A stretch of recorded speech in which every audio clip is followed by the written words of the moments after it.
Bonsoir, bienvenue à Classico, l'émission 100% foot de Radio J, Classico épisode 7. Merci de nous rejoindre ce soir, vous êtes de plus en plus nombreux à nous suivre à la radio et sur les réseaux sociaux tous les lundis à 21h. C'est un bonheur de passer la soirée avec vous et avec mes experts que je salue immédiatement. Bonsoir Franck Tapiro. Bonsoir, j'adore cette musique. Vous êtes communicant et fondateur de Rootspa. Bonsoir également à Benjamin Krief, avocat de profession. Salut Benjamin. Bonsoir à tous. Je salue également Mickaël Tapiro et son nouveau micro. Salut Mickaël. Bonsoir Steve, ça va ? Ça va très bien. Vous êtes le fondateur et directeur général de la Sports Management School à Paris. On retrouvera en deuxième partie Gérard Regenès, l'un des grands journalistes sportifs français, qui viendra nous présenter son encyclopédie du Ballon d'Or qui vient de sortir chez Solar Édition. Je le montre à la caméra. Ça sera pour tout à l'heure. Et puis, nous avons ce soir deux youtubeurs autour de notre table. D'abord, Alexandre Darmon, notre chroniqueur de la chaîne YouTube Indécis. Salut Alexandre. Bonsoir à tous. Et puis, je souhaite la bienvenue également à Hugo Merchant. Salut Hugo. Bonjour, je suis content d'être là. Comédien et youtubeur, on peut vous retrouver notamment sur votre chaîne Lollywood, qui compte, excusez du peu, plus de 3,5 millions de followers. On est ravis de t'accueillir Hugo dans Classico. Merci. Hugo, on m'a dit que tu étais un grand fan du Paris Saint-Germain. C'est bien le cas ? C'est toujours le cas ? Ça va, tu es bien renseigné. On a besoin dans cette émission. On va commencer par parler du Paris Il y a Saint-Germain. l'avocat du PSG là. Il n'y en a pas qu'un, je crois. Hein. On va poser tout de suite nos crampons vissés dans la capitale. Classico, ça démarre tout de suite.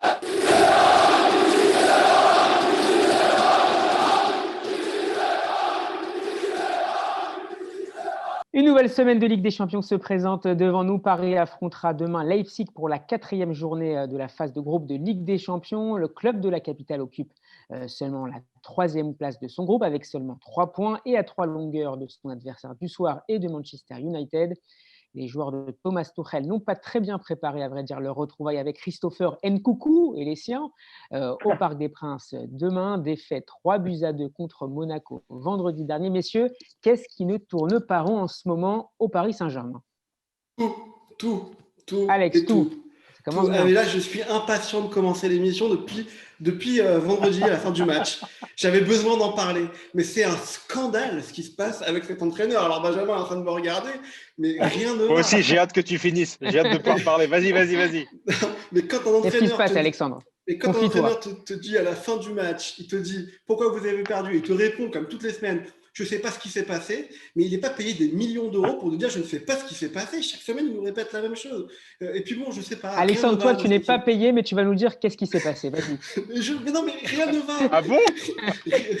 Rien ne va, Alex.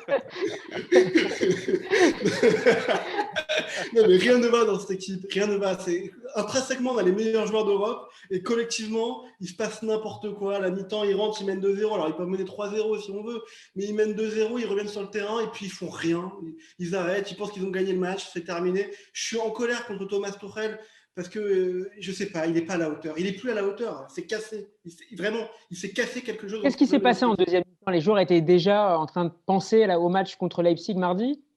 Non, même pas. Moi, je pense qu'il leur manque un problème justement de réalité. Je crois que c'est une équipe qui est incroyable, parce que quand on regarde sur le papier, quand on regarde les individualités, c'est exceptionnel, mais leur collectif manque totalement de prise sur la réalité. Ils ne sont pas dans l'instant présent. C'est impossible de s'appeler le PSG et d'être remonté par une équipe de Monaco comme ça. C'est impossible. Donc, c'est impossible. Donc, il y a forcément un problème qui dépasse celui des joueurs, celui du mental, celui même de l'entraîneur. Il y a un problème vraiment psy. Je crois que c'est un problème psy. Le PSG, depuis des années, on a l'impression que dès qu'il y a un enjeu majeur, très important, avec des clubs très très forts, quand c'est à élimination directe, ils s'en sont bien sortis, comme l'été dernier, qui a été vraiment une formidable épopée.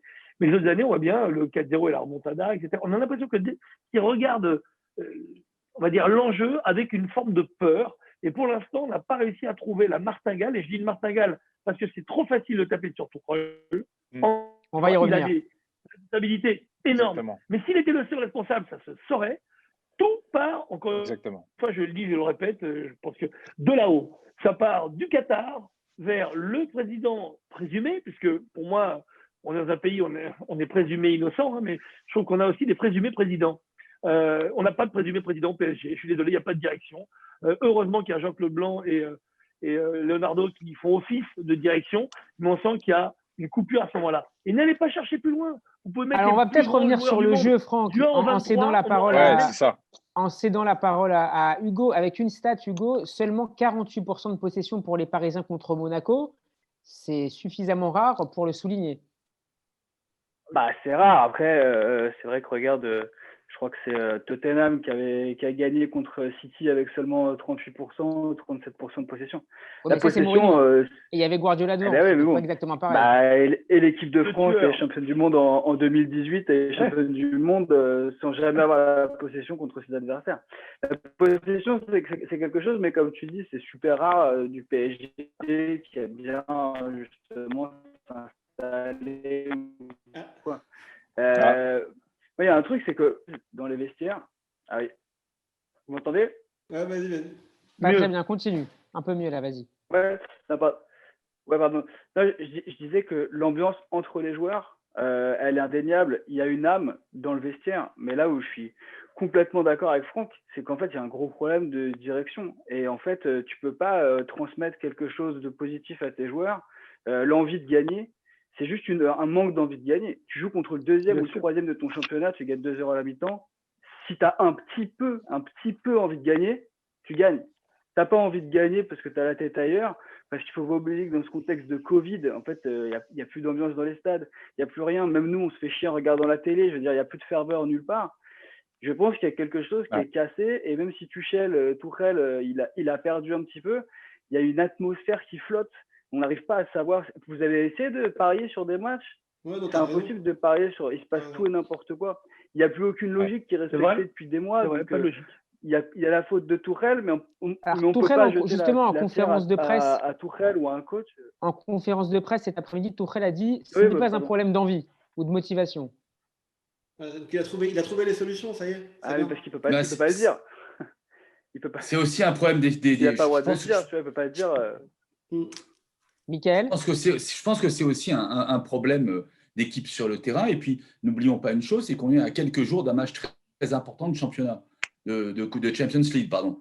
Il fut un temps où les matchs précédents des grands matchs de Champions League, on mettait des enveloppes dans les jardins pour faire en sorte que le match ne soit pas trop impactant sur les joueurs. C'est pas beau de rappeler ça. D'accord. Non, mais sérieusement, voilà, cette émission. Moi, je me trouve un peu. Le CSA nous écoute. Le CSA. On est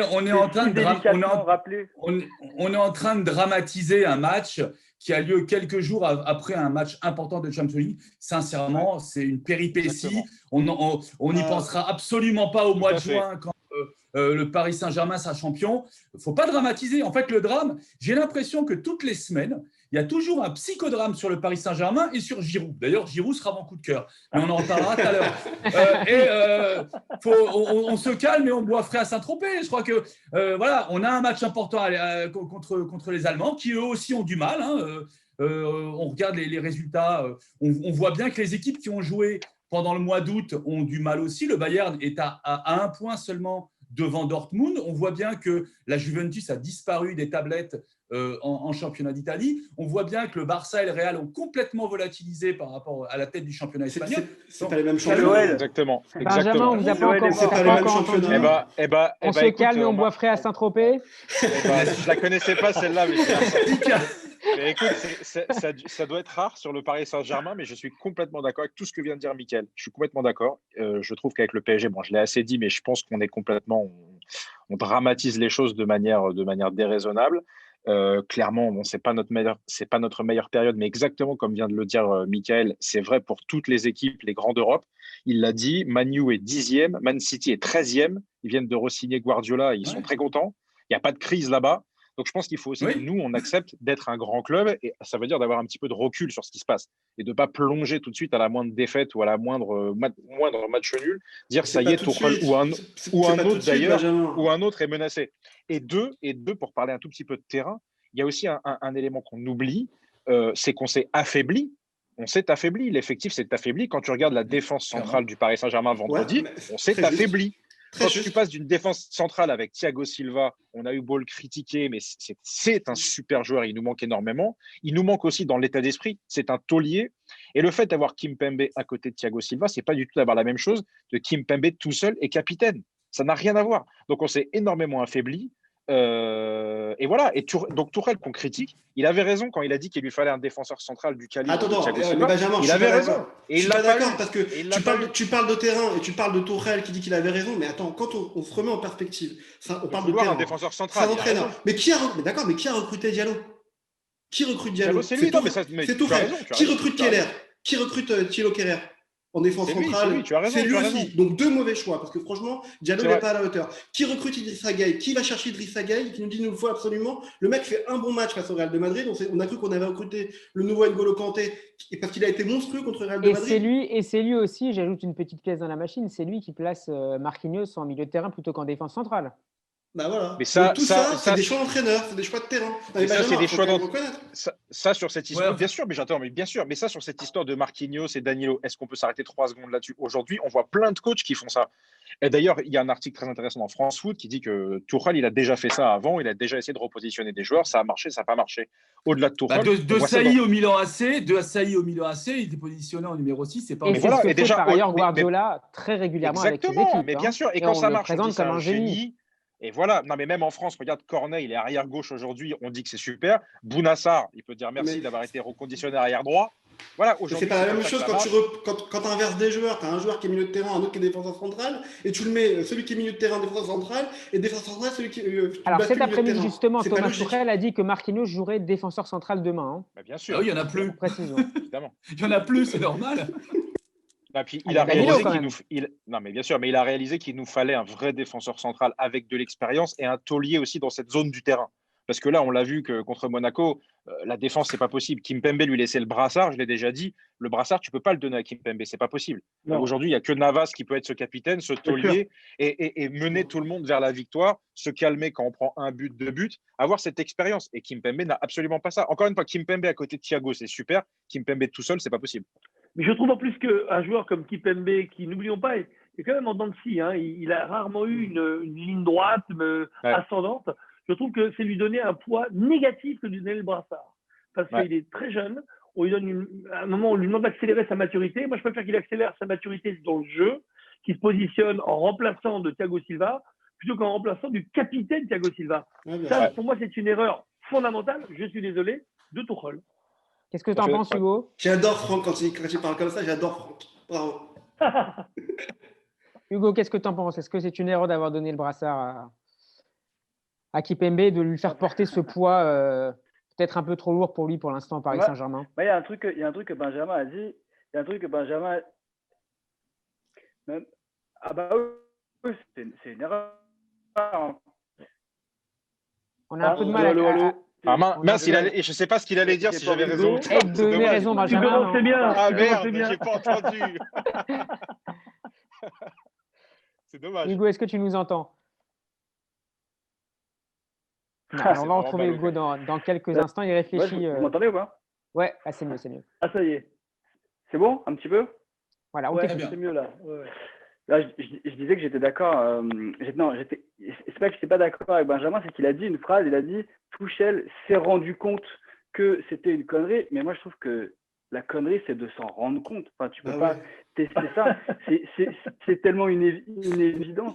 Je veux dire, filer le brassard à un gamin comme Kimpembe. Ensuite, surtout, vous vous souvenez de sa phrase, il a dit « Je suis obligé de mettre Marquinhos au milieu de terrain parce qu'il est capitaine et un capitaine, ça doit être au milieu de terrain. » Comme si, en fait, toutes les âmes de l'équipe devaient être milieu défensif, comme s'il n'y avait pas des grands capitaines dans toutes les histoires de tous les clubs et toutes les sélections nationales qui n'étaient pas défenseurs ou attaquants.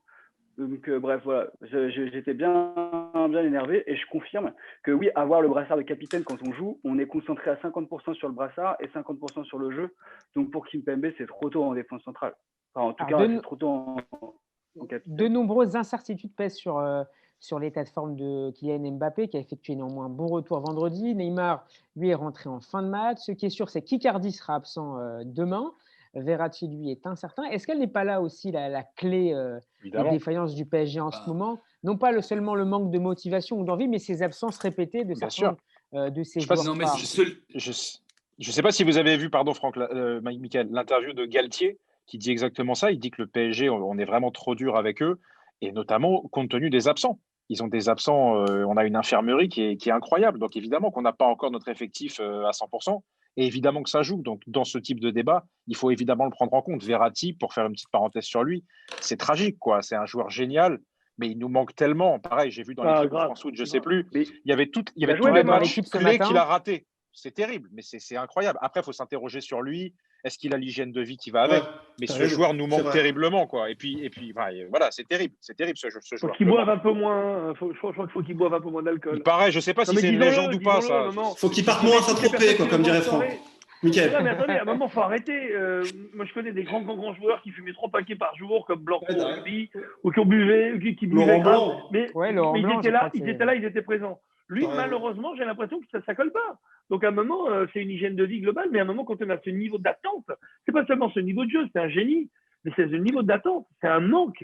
Et à un moment, quand il y a un manque comme ça, encore une fois, si au-dessus, il y avait une direction réelle, avec un vrai plan de management, mais jamais Verratti aurait cette hygiène de jeu. C'est parce que c'est Royal au bar, c'est la fête du slip. Parce que dès qu'il y a une star, ils pleurnichent au niveau du Qatar et personne n'ose leur dire quoi que ce soit. Je suis désolé, le Qatar ne pourra jamais rien gagner tant qu'il n'y a pas un vrai grand président indépendant en France. C'est tout. Alors, je salue l'arrivée dans Classico de Gérard Rejnech. Bonjour, monsieur. Bonjour. Et bienvenue à Classico. Bonjour. Bonjour. On devait vous avoir un peu plus tard dans l'émission, mais on est ravis de vous avoir dès à présent. On parlera tout à l'heure Tuchel ou pas Tuchel alors de votre nouveau livre, l'encyclopédie du Ballon d'Or. Gérard Rejnech, vous avez été longtemps rédacteur en chef de l'équipe et de France Football. Où situez-vous le malaise du Paris Saint-Germain en ce moment? Est-ce qu'il s'utilise sur le banc de touche avec le coach Tuchel? Est-ce que c'est un problème de joueur? Est-ce que c'est un problème de direction? Est-ce que c'est un problème de motivation? Est-ce que c'est tout ça en même temps? Là, c'est compliqué. Je ne m'étais pas préparé à répondre sur le Paris Saint-Germain. Motivation, non, parce que ce serait vraiment dommage. J'ose même pas y penser que ce soit un problème de motivation. C'est complexe. Un grand club, c'est une alchimie toujours très fragile, parce qu'il faut gérer des stars, il faut gérer des statuts, il faut gérer des blessures, faut gérer du haut niveau, il faut gérer les relations entre le coach et le directeur sportif, entre le coach et les joueurs stars et les joueurs pas stars.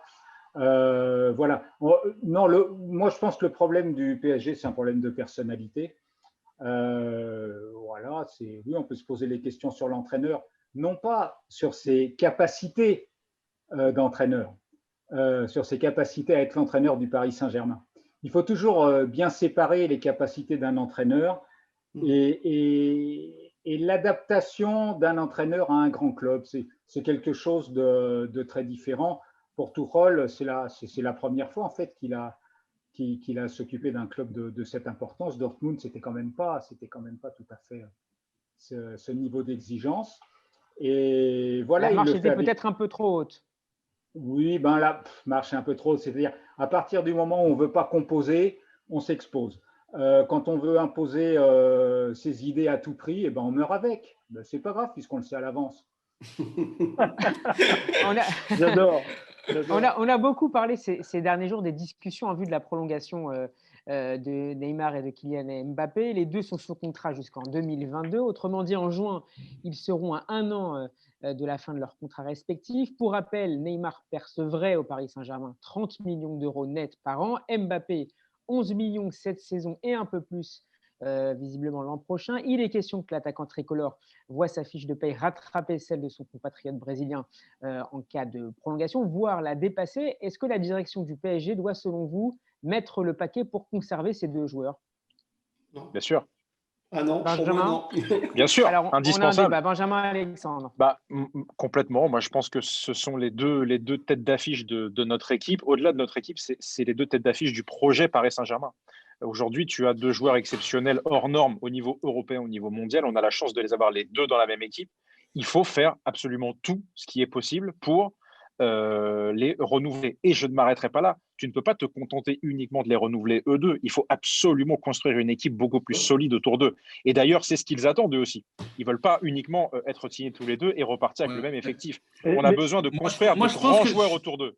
La réalité économique, Benjamin, dans tout ça, je pense que ça dépasse le cas du Paris Saint-Germain. La ligue de football professionnel, avec ses problèmes qu'elle a de financement, a un besoin ultime de garder en France un joueur comme Neymar et un joueur comme Mbappé. Donc, limite, il faudrait que tous les clubs de D1 et D2 se cotisent pour les garder, ou alors qui s'engagent à acheter 10 000 maillots par club, de manière à ce qu'on puisse les avoir en championnat. Sinon, le championnat ne vaut absolument rien.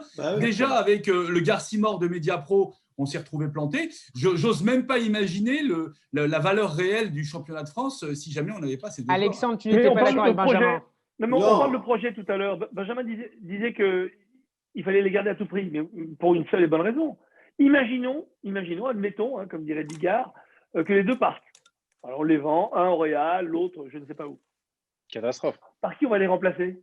Parce qu'on nous a habitués, Zlatan Ibrahimovic, ensuite Neymar, Mbappé, mais il y a qui au-dessus? Donc le problème, c'est que tout le projet du PSG s'écroule si on n'est pas capable d'avoir au moins un joueur de ce niveau. Et on peut aller chercher Hollande, Molland, etc. C'est pas ce niveau-là. Mbappé, Neymar, c'est stratosphérique. Ouais, mais non, encore une fois, sinon pas un ambassadeur stratosphérique, déjà que le projet du Qatar est moribond, là il meurt. Non, mais je suis d'accord avec toi, Franck. Mais alors Alexandre et ensuite Hugo. Pour répondre à Franck, parce que il n'est pas question de supprimer les deux, enfin de pas garder les deux. Il faut en garder un sur deux. Il y a une réalité économique dans tout ça. Aujourd'hui, c'est des chiffres incroyables. On nous parle de garder un joueur qui est payé 30 millions d'euros, qui est Neymar, d'en garder un autre Mbappé, de le prolonger pour le payer au même tarif. On va jusqu'où comme ça? Et le PSG a perdu quand même 200 millions d'euros cette année, comme tous les autres clubs européens. Et puis, moi, je dirais à Mbappé, s'il nous écoute comme toutes les semaines, je lui dirais de faire attention parce que pour trouver un club qui va l'acheter, aujourd'hui, dans le paysage footballistique, c'est compliqué.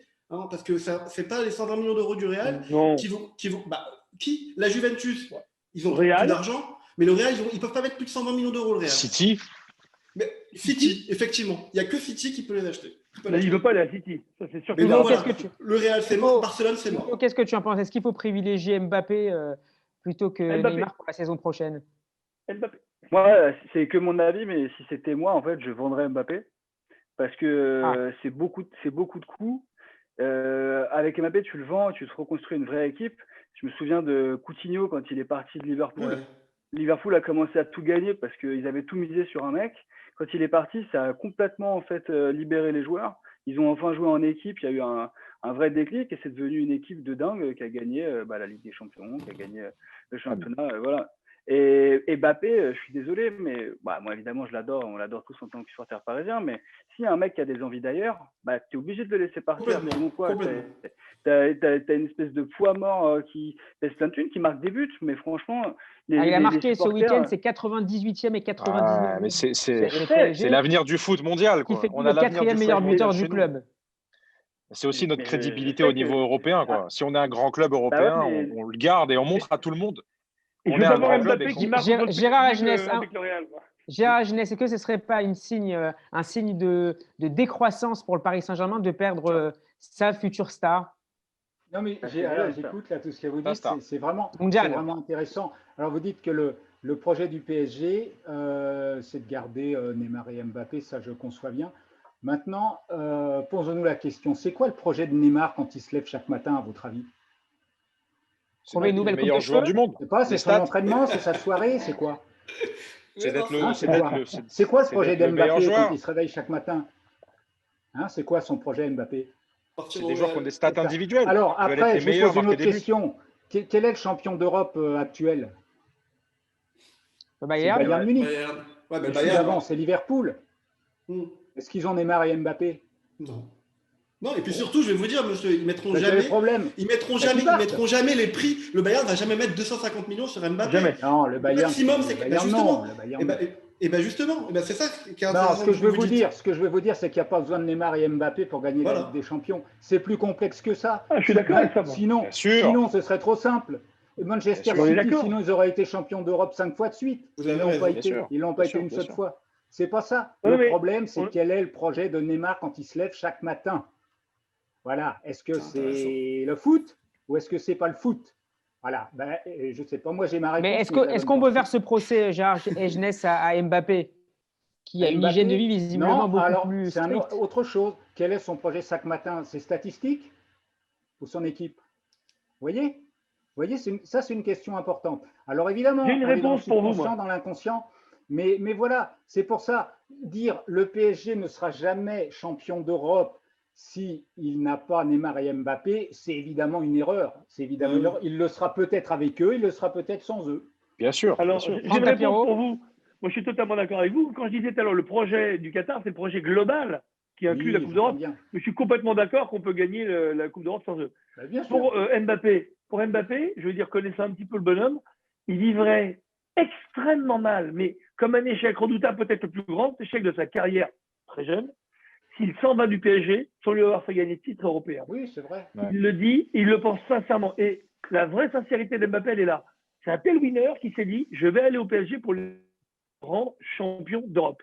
Et s'il s'en va sans le titre, je peux vous dire, jeune comme il est, ce sera un échec et vécu comme un échec par tout le monde, en disant, c'est pas un impact player finalement pour gagner des grands titres. Et moi, je pense que s'il y en a un des deux qui a intérêt à rester, c'est Mbappé. C'est pas Neymar. Je pense aussi, oui. Je pense aussi. J'aimerais qu'on parle maintenant. Je pense que l'intérêt du PSG, c'est plus de garder Mbappé que Neymar, bon, qui est un intermittent du spectacle, on a compris, même à l'intérieur d'un même match, c'est un intermittent. À l'intérieur. Regardez ce qui se passe à Monaco ce week-end.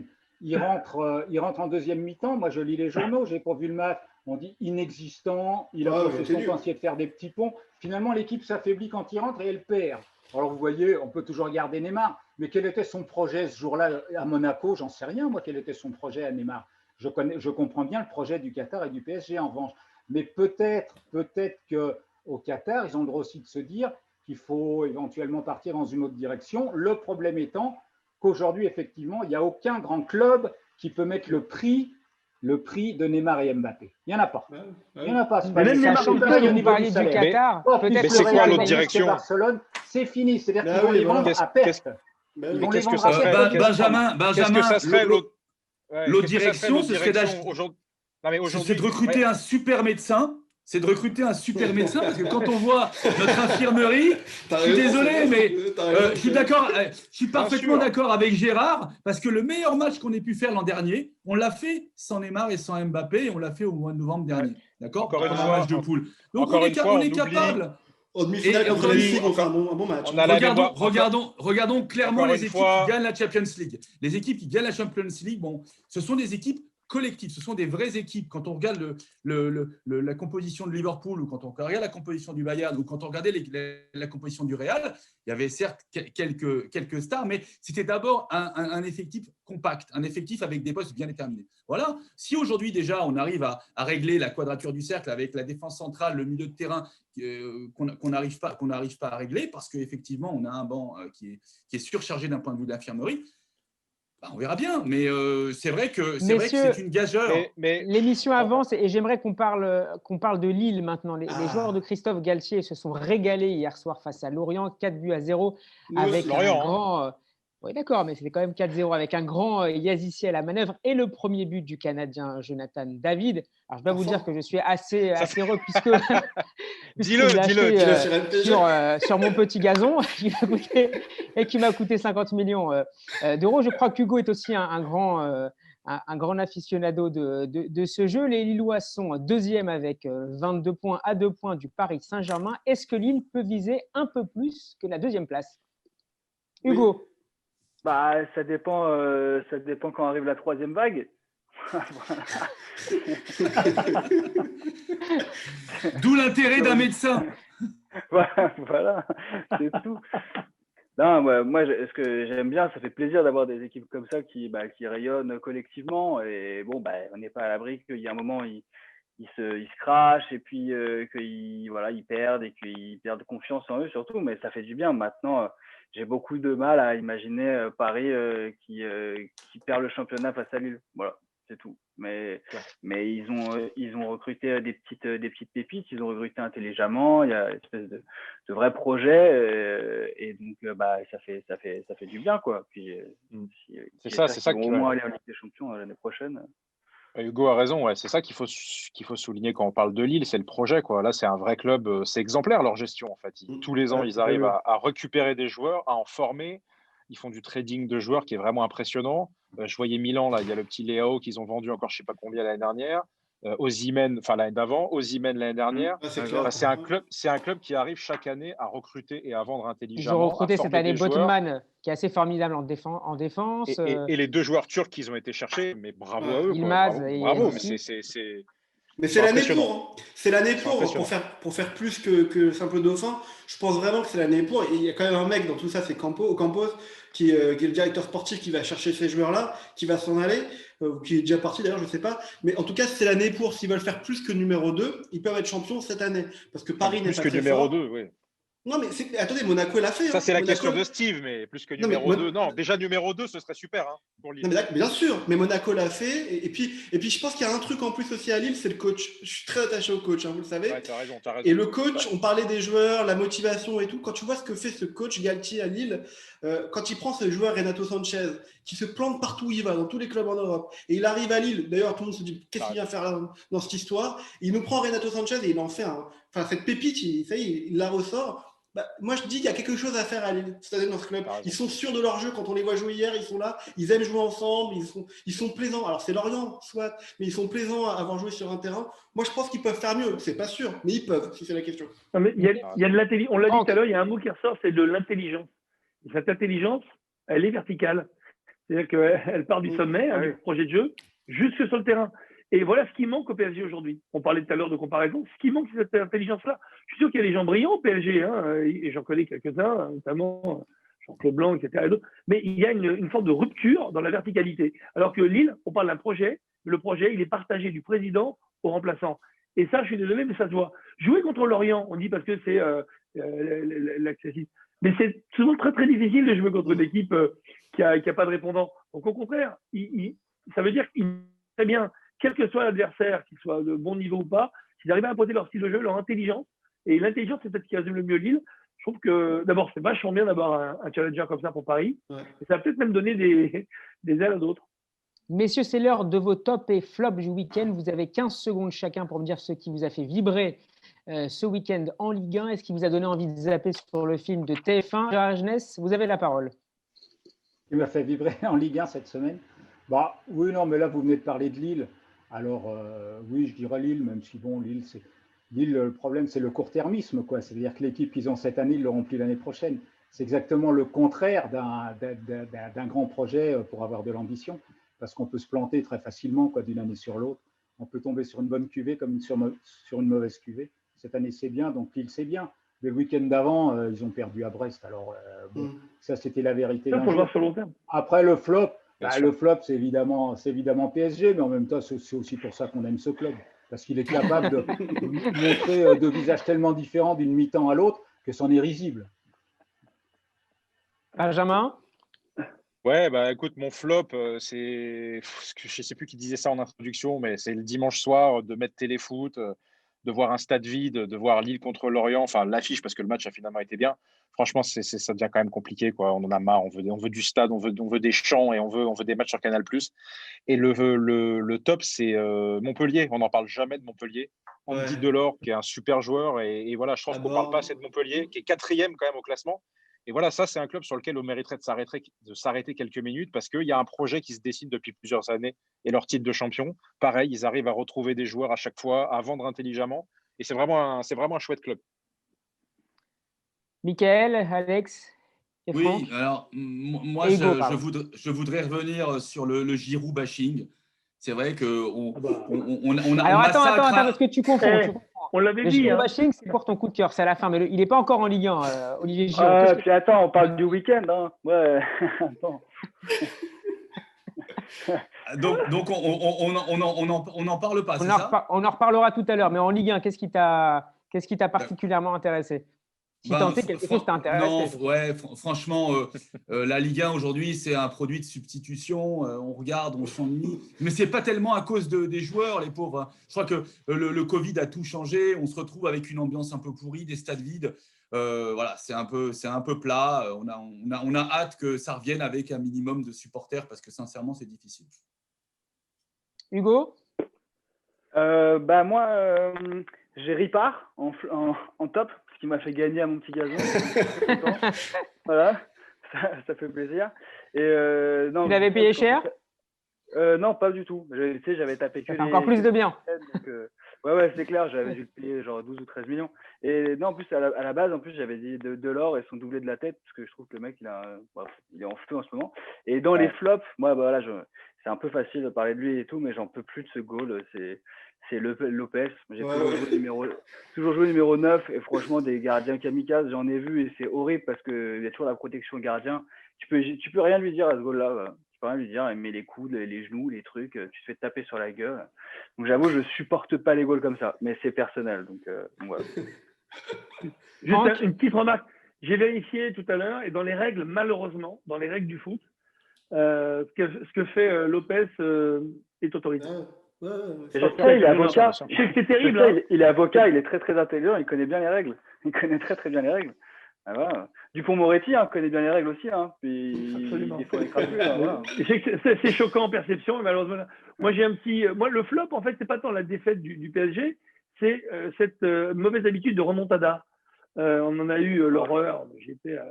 Mais 2-0 contre Monaco. Encore une fois, moi, je ne me remets pas de ça. C'est pas la défaite, je m'en fous. Parce qu'ils peuvent perdre. Mais on ne peut pas perdre contre cette équipe de Monaco en menant 2-0 à la mi-temps. C'est impossible pour moi. Donc moi, c'est ça qui m'inquiète. Le mot remontada est interdit le lundi depuis pas mal de temps maintenant. On a plus le droit de cœur. C'est l'animation offensive. C'est encore une fois, j'en vois toujours. C'est l'attaque. L'animation offensive de Lille. Moi, je les ai trouvés les deux là. Et Renato Sanchez n'était pas là. Ils avaient de l'espace, de la vivacité. Les mecs vraiment frappés extrêmement souvent. Ils se sont créés des espaces. Ils ont joué en une passe, en deux passes, en une, deux. C'était vraiment beau. Moi, j'adore ce genre de foot. Petit débordement. Alex, pour terminer. Voilà, très beau. Moi, mon flop, c'était un peu comme Hugo, c'était le gardien Lopez, mais fait changer, ça va être Puel et Saint-Etienne. Il a tué Saint-Etienne, il a enlevé Ruffier des cages. Jesse Moulin, j'ai rien contre lui, mais il prend 4 buts. Ruffier est un bon gardien, on ne sait pas pourquoi il l'a enlevé. Donc ça m'énerve vraiment. Et mon top, alors, est-ce que je peux parler de la Ligue 1 féminine? Parce que c'est pas la Ligue 1. Tu peux, vas-y. C'est PSG. Le PSG qui va à Lyon, je trouve ça génial. En fait. Mais je trouve ça super. C'est la première victoire en je ne sais pas combien de matchs contre Lyon. Ça va mettre un truc un peu nouveau dans la Ligue 1. 6 défaites. Je crois que ça fait 10 Ouais, c'est ça. Donc c'est génial. Ça va mettre un petit truc. Et un coup de gueule, pourquoi ils ont mis les matchs en même temps, les deux là, Lyon-Paris et PSG-Monaco, c'est ridicule d'avoir fait ça. Mais bon, bref. On n'est plus à ça près avec les instances. Voilà. On va remercier Hugo Marchand d'avoir été avec nous. Merci beaucoup, Hugo. Reviens à Classico quand tu veux. En attendant, on peut te retrouver sur ta chaîne Lollywood sur YouTube. À très bientôt. Merci. Salut Hugo. Salut Hugo. Avant de faire notre tour d'Europe, un mot sur Rennes qui affronte demain Chelsea, 3e de Première Ligue à domicile. Ça ne va pas très fort pour les joueurs de Julien Stéphan. Ils ont de nouveau perdu ce week-end 1-0 contre le Bordeaux d'Athènes Ben Arfa. Les Rennais sont dans le dur, 7e au classement, et ils croiseront sur leur chemin demain à 18h55 au Monstro. Thiago Silva qui est dans une forme étincelante sous ses nouvelles couleurs. À l'aller, les Rennais avaient perdu 3-0 à Stamford Bridge. Julien Stéphan dit que ses joueurs sont à la recherche d'un déclic, mais est-ce que demain, ils ne peuvent pas prendre le bouillon contre les joueurs de Lampard? Gérard Agenès. Là, on est dans un cas atypique parce que là, on dit du bien de Lille, mais enfin, on se souvient du parcours de Lille en Ligue des Champions l'année dernière. Un point. Un point en 6 matchs. Il arrive exactement la même chose à Rennes, c'est-à-dire Lille cette année fait la Ligue Europa qui est plus dans ses cordes. Rennes, il y a 2 mois, Julien Stéphan était le meilleur entraîneur du monde. Voilà, le meilleur entraîneur du monde, il va sortir de la Coupe d'Europe en 4 matchs. Donc, oui, mais c'est au-dessus. À un moment, on ne peut même pas reprocher, on ne peut pas critiquer. Le classement s'est figé à la 26e journée. On ne sait même pas si Rennes sera allé en Ligue des Champions. C'est comme ça, ils y sont. Ils vont en payer le prix maintenant. Voilà, mais on garde de la sympathie pour ce club. C'était couru d'avance, finalement, Gérard. On regarde Kamavinga, puis voilà. C'était couru d'avance, ils n'ont pas l'effectif pour… C'est couru d'avance, c'est jamais couru d'avance, c'est facile à dire après coup. Mais il se trouve que l'histoire se répète chaque année avec les clubs français, alors c'est pas très dur d'être pronostiqueur. Mais c'est vrai, il a complètement raison. De manière générale, on est hyper content quand un club français arrive à se qualifier pour une Coupe d'Europe. Les joueurs font la fête, c'est la fête dans toute la ville. Et puis après, on voit le désastre l'année d'après. C'est vrai que c'est assez dur, quoi. Donc, on a déjà parlé plusieurs fois dans cette émission, mais ça pose la question du niveau général de notre championnat et des équipes qui, en dehors de Paris ou Lyon, quand elle se retrouve en Coupe d'Europe et même en Coupe de l'UEFA, on a vu Nice qui a perdu contre le Slavia de Prague. Bon, bah voilà, on n'est pas au niveau, clairement. Rennes, encore une fois, on n'est pas dur avec eux. Ils apprennent, ils sont là. On espère que c'est un club qui peut, comme Lille, s'inscrire durablement dans les 4-5 premiers de notre championnat. Bon, laissons-les apprendre, mais demain, ça va être difficile quand même avec Chelsea à la maison. Ça risque d'être très, très compliqué, malheureusement. Je vous donnerai qu'un slogan publicitaire. Au lieu d'avoir le déclic, ils finiront par prendre des claques. Désolé, mais je peux pas moins. Non, je pense pas que… Malheureusement, ce qui m'énerve, c'est de voir que les clubs français… Mais c'est peut-être la seule nation en Europe où à chaque fois qu'on est en Coupe d'Europe, on a l'impression qu'on fait de la figuration. Et ça m'énerve. Vraiment, ça m'énerve. Ça fait des années, mais dans la tête des Français, c'est « Oh, l'important, c'est de participer ». C'est cette fameuse fausse phrase que n'a jamais prononcée Coubertin. Ça commence vraiment à m'énerver parce que personne n'y croit, en fait. Personne n'y croit. Depuis les grandes épopées de Saint-Etienne 70, PSG à un moment donné, Marseille dans les années 90, on a l'impression qu'en France, dans le Champions League, il y a un côté « Ouais, c'est cool quand même qu'on soit qualifié ». Ben non, on a rien à foutre de se qualifier. Ouais, moi là-dessus, je voudrais revenir à l'idée de la semaine dernière. C'est toujours à la fin du bal qu'on paye les danseurs et les danseuses. Là, les clubs ont empoché les primes UEFA avant de jouer. Ce serait bien que s'ils font 4 défaites, ils rendent l'argent. En tout cas, qui respectent ce statut-là. Et je dirais que c'est un peu trop facile parce que souvent, cet argent sert à manager pas mal de choses, à faire les investissements, etc. Mais en général, il sert surtout à s'équiper pour être efficace en Champions League, et ce n'est jamais le cas. Ouais, mais vous êtes dur. Rennes, ça va, c'est la première fois qu'ils sont des champions. Ils ont fait un pari sur des jeunes joueurs. Il y a des joueurs qui sont bourrés de talent à Rennes. Mais il faut qu'ils apprennent. C'est comme tout le monde, quand on commence un boulot, la première année, on n'est pas forcément le meilleur, à part vous tous. J'en conviens, dans votre travail, vous devez être très, très fort. Mais eux, à Rennes, c'est le début, c'est la première fois qu'ils sont qualifiés. Ils sont fatigués.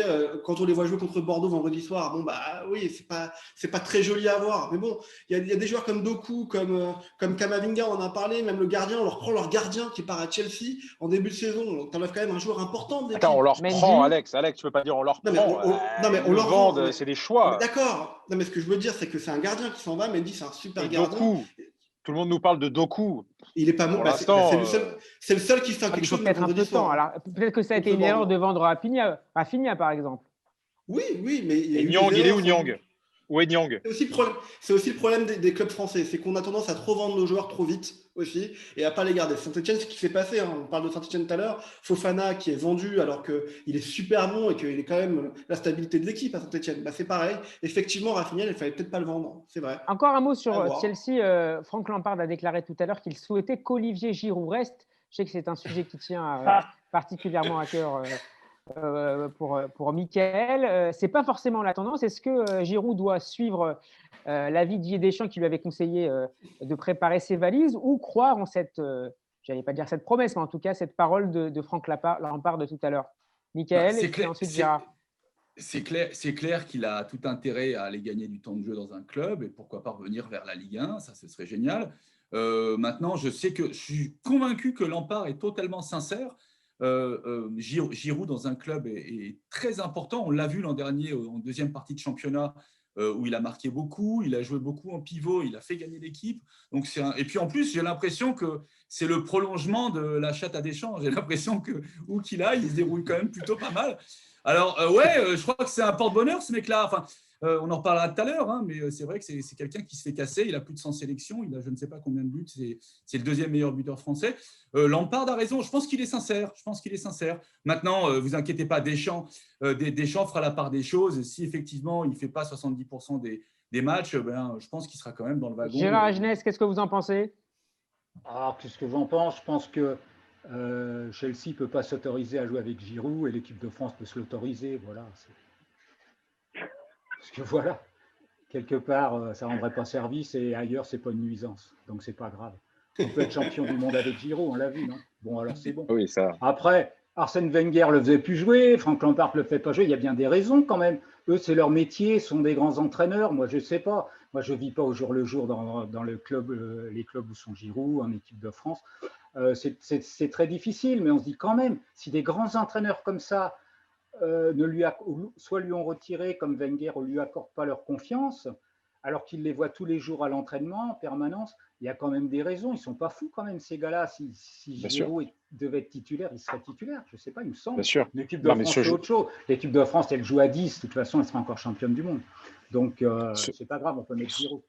Benjamin? Mais ce joueur, il doit saisir l'opportunité d'aller jouer. Moi, je l'ai dit la dernière fois, il devrait retourner en France. Il y a plein de clubs. Il pourrait faire beaucoup de bien à des clubs. C'est vrai que je pense à Bordeaux à chaque fois, parce que quand je vois Koscielny, typiquement, voilà, c'est quelqu'un qui avait plus sa place dans un grand club anglais. Il a trouvé Bordeaux, il est capitaine. Voilà, quand je vois jouer Bordeaux, je me dis que Giroud en numéro 9, ça aurait de la gueule. Et puis, je ne veux pas encore reparler de Marseille, mais moi, je trouve que quand on a une attaque aussi décimée que l'OM et qu'on a quelqu'un comme Giroud sur le marché, bon, ben voilà, pareil, il faut tout faire pour attirer ce gars-là. Est-ce qu'il aura envie de venir là, à l'OM? Pourquoi il n'aurait pas l'envie? Il va jouer, il va être. Tu l'as dit il y a 2 semaines, c'est pas très attractif Marseille aujourd'hui. Il est à Chelsea. Pour moi non, mais peut-être que pour lui, dans sa situation aussi, parce qu'il peut revenir comme héros, s'il commence à marquer des buts, ça peut être génial pour lui, ça peut être super. En tout cas, il est mieux là que sur le banc de Chelsea, hein, à mon avis. On va rester en Angleterre. Victoire sèche ce week-end de Tottenham, 2-0 contre Manchester City. Le club londonien est leader à égalité avec Liverpool. City est 13e avec 7 points de retard. C'est pas la crise. Leader. Mourinho a vaincu Guardiola. La victoire du vice sur la vertu? Ouais, complètement. Moi, j'adore ce mec. Moi, j'adore Mourinho. Mais Mourinho, c'est le phénix. C'est un phénix. Ouais, mais non, mais c'est surtout un mec que tu as envie de l'entendre en conférence de presse avant les matchs, après se foutre de la gueule des autres. Et ce que j'aime bien chez cet entraîneur, c'est qu'il, malgré tout ce qu'on pense, il protège ses joueurs dans ça. C'est-à-dire qu'il prend attention sur lui et il est là. Et puis, alors, il peut lui arriver de les critiquer ou quoi que ce soit, mais il les protège malgré tout derrière. La seule limite que j'ai avec Mourinho, c'est que ça dure 2 ans. Après, c'est tellement bizarre, tellement. Voire 3. Ouais, 3 maximum, mais ça ne peut pas durer longtemps en fait. Il met tellement de pression qu'au bout de 3 ans, ça explose dans son groupe. Voilà. Ouais. Et pour rejoindre la discussion qu'on avait tout à l'heure sur Paris, imaginons que Tuchel saute, c'est pour prendre qui derrière, quoi. Si c'est pour prendre un top entraîneur, et un top entraîneur, c'est qui aujourd'hui? C'est Mourinho, Klopp, Guardiola, Allegri. Ok, bon, mais si c'est pour aller chercher quelqu'un qui est aussi, je vais dire, inexpérimenté en termes de titres européens que Tuchel, ça n'a rien à voir. Soit tu me ramènes Mourinho, Klopp ou Guardiola, soit tu peux laisser Tuchel, ça change absolument rien. Voilà, top entraîneurs, ils sont là aujourd'hui. Bien sûr. Ouais. Je te vois, Alex, faire ça, je te vois. Je pense que tu prends Galtier, ça sera très bien. On continue notre tour d'Europe et on descend vers le sud. En Espagne, c'est la Real Sociedad de David Silva qui occupe toujours, à la surprise générale, il faut bien le dire, le fauteuil de leader après une nouvelle victoire à Cadix. Le Real Madrid a fait match nul, 1 but partout à Villarreal. Mais l'événement du week-end, c'était évidemment l'affrontement entre l'Atlético Madrid et le FC Barcelone. Victoire 1-0 des hommes de Diego Simeone avec un but gag encaissé par Ter Stegen. Benjamin, toi le gardien de la bande, qu'est-ce que tu as? Tout à fait, oui. Alors Steve, tu m'as présenté ce but comme étant une boulette de Ter Stegen. Et les mots ont un sens. C'est pas une boulette de Ter Stegen, c'est un mauvais choix de sa part. Aujourd'hui, on demande aux gardiens d'être des joueurs de champ. On dit un gardien, il doit jouer super haut, c'est un libéro. Non, moi je trouve que c'est un gardien de but et d'abord qu'il arrête des buts. Donc on ne peut pas en vouloir à un gardien de tenter de sortir si loin. Il fait un mauvais choix. Il a pris un gros risque. Il a pris un très gros risque, mais c'est le jeu aujourd'hui qu'on demande. Toutes les équipes du monde veulent rejouer comme ça. Et regarde, tu as vu Dijon.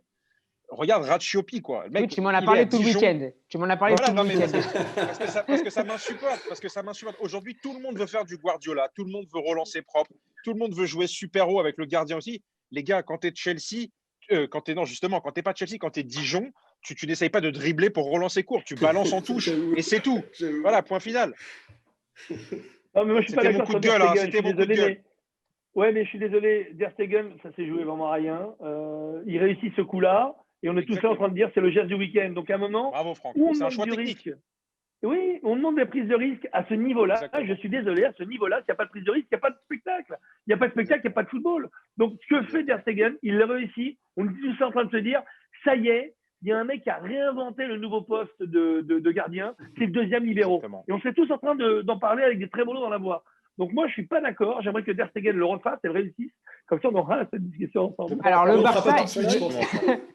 Barça est 12e avec 11 points, son pire bilan depuis la saison 1991-92. À l'époque, Koeman était défenseur de l'équipe, alors coaché par Cruyff. Il avait mis un but victorieux en fin de saison en finale de la Coupe des clubs champions. Mais là, le club semble très, très loin. Le Barça est-il en train de vivre l'une des pires saisons de son histoire, Gérard Regenes?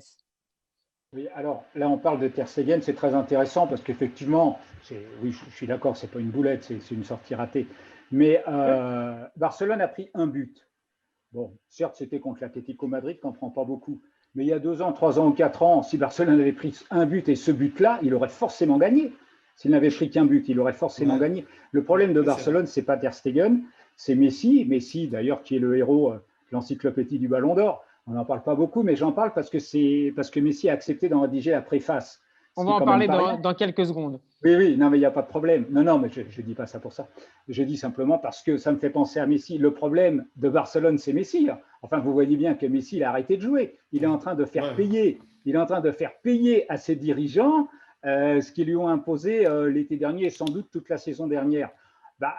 Voilà. Moi, je ne crois pas que Messi soit en bout de course. On voit bien quand on voit Ronaldo, qui a 3 ans de plus, le Zlatan, le dingo de Zlatan, qui a 5 ans de plus, et qui a encore marqué contre Naples. Donc, je crois que maintenant, le PSG, c'est simple. Neymar, il faut qu'il le laisse dans son projet quotidien, qui concerne plus ses soirées que ses entraînements, et qui se focalise sur Messi. C'est Messi qu'il faut. C'est Messi qu'il faut parce que Messi, c'est Mozart. C'est Mozart. Sauf que là, Mozart, il a jeté son violon, il a jeté sa baguette, il a jeté tous ses instruments et il s'en fout.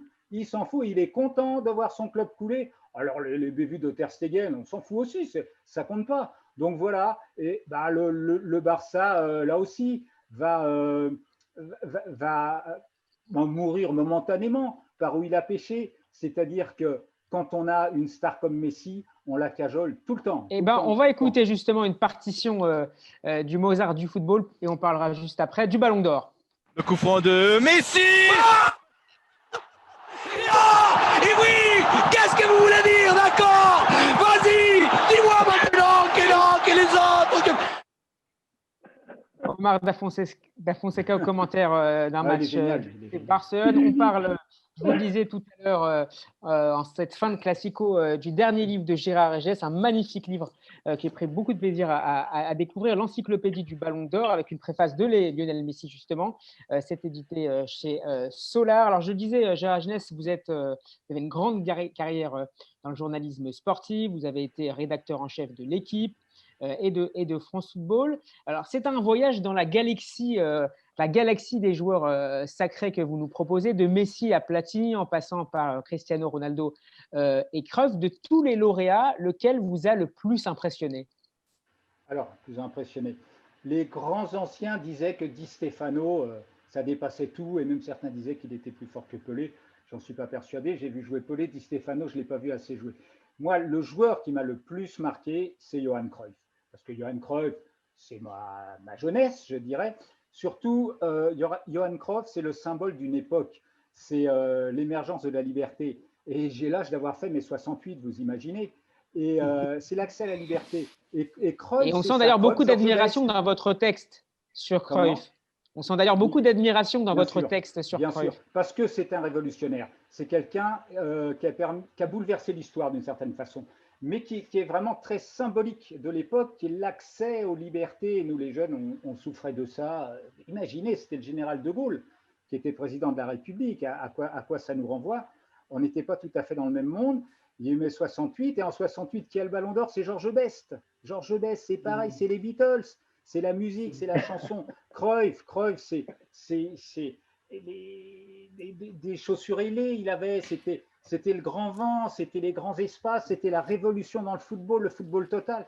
Et Cruyff, ce qu'il a inventé comme joueur, il l'a réinventé comme entraîneur. C'est ça qui est extraordinaire, c'est-à-dire que les idées de Cruyff sont plus grandes que Cruyff. Elles ne mourront jamais. Un peu comme Deschamps. Elles existent encore à travers Guardiola, pas à travers Deschamps, à travers Guardiola, qui évidemment a du mal de temps en temps à les mettre en application, pas à travers Mourinho, mais qui est quand même un entraîneur génial et qui ferait beaucoup de bien à Paris. Voilà, moi c'est Cruyff. Après, évidemment, le Ronaldo, je ne parle pas du Brésilien, le Brésilien qui était un joueur un peu atypique, je parle de notre Ronaldo actuel, le CR7, est un joueur complètement incroyable, puisque de toute façon lui-même déclare qu'il est le plus grand joueur de tous les temps, qui n'a jamais eu plus fort que lui. Il a un ego tellement extraordinaire qu'on ne peut que l'admirer.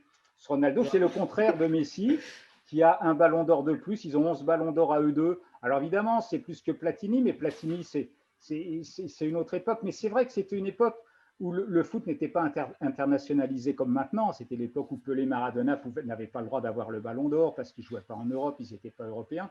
C'était autre chose. Donc, quand on regarde tout ça, moi, ce qui m'a intéressé, c'est de voir comment l'histoire du foot, finalement, vient coller avec la reflète finalement comment les joueurs ressemblent à leur époque et parfois réussissent à être des leaders d'opinion. Et donc finalement, dans cette époque d'individualisme forcené, Cristiano Ronaldo incarne quelque chose de son époque à travers le football. Ah mais totalement. Cristiano Ronaldo, totalement. Il est admirable, il est d'un orgueil hallucinant. C'est-à-dire qu'on imagine que si Messi, avec son talent, avait le même orgueil que Cristiano Ronaldo, je ne sais pas, ce serait un extraterrestre. Ouais, évidemment, la tristesse, c'est de ne pas les avoir vus jouer ensemble. Il n'y a qu'un club qui peut les réunir désormais, c'est le PSG. Alors, il faut laisser partir Neymar et Mbappé. Ça fait une place de Neymar et Mbappé. Je suis totalement d'accord, c'est mon rêve. Mais bien sûr. Mais quand on voit que Messi n'est même pas convoqué en Ligue des Champions. Il ne faut pas aller sur les coups faisables, il ne faut pas y aller. Il faut aller sur les coups impossibles. Je suis d'accord. Tellement d'accord. Il n'y aura pas déjà Messi. Non, il faut faire taper sur. Il faut accepter de lâcher Dagba pour prendre Messi. Il faut élargir. Tant pis. Et on vend 2 ostéopathes pour le budget. On va mettre Bakker avec, et on va mettre Herrera, on va mettre Verratti, dont on peut aussi se demander quel est son projet le matin quand il se réveille. Et voilà, donc c'est ça. Donc ça, c'est des joueurs dont je parle beaucoup dans le livre, bien sûr, et qui sont des joueurs tellement supérieurs, tellement extraordinaires, qu'il faut absolument miser sur eux parce qu'en plus, ce sont des joueurs sérieux. Le sérieux de Cristiano Ronaldo est extraordinaire. Messieurs, il est déjà l'heure. Il est déjà l'heure, malheureusement, de nous quitter. C'est ce que m'indique Raphaël à la technique. Merci beaucoup, Gérard Jeunesse, d'avoir été notre invité. Et j'espère que vous accepterez une prochaine invitation. Je remonte ce très beau livre que vous pouvez offrir et lire pour les prochaines fêtes de fin d'année. L'encyclopédie du Ballon d'Or paru chez Solar. Classico, c'est déjà fini. On se retrouve lundi prochain à 21h. En attendant, vous pouvez retrouver l'émission en podcast sur notre site et sur la page Facebook de Radio J. Likez, partagez, commentez. Tout de suite, la soirée continue sur Judaïque FM en compagnie d'Avner Azoulay pour le Festival Oriental. À lundi prochain.